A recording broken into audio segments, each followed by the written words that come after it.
ඔය හිත කවදාවත් වෙනස් වෙන්නේ නැහැ නේද?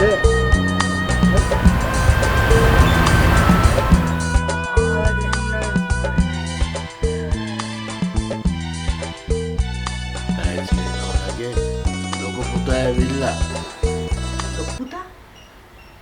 ලොකු පුතා කිව්වේ අර හිරේ හිටපු මිනිස්සයනේ. පන්සලට ආපුවාම ඒ මනුස්සයාගේ යට ගියාම ආරවුස්සන් නැතුව කතා කරලා ගියා නම් හොඳයි නේද?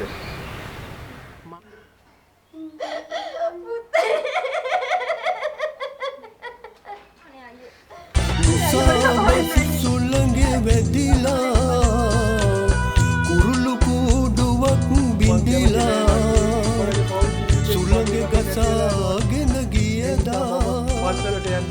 මුසාබස් මං තරහ නෑ උඹලත් එක්ක.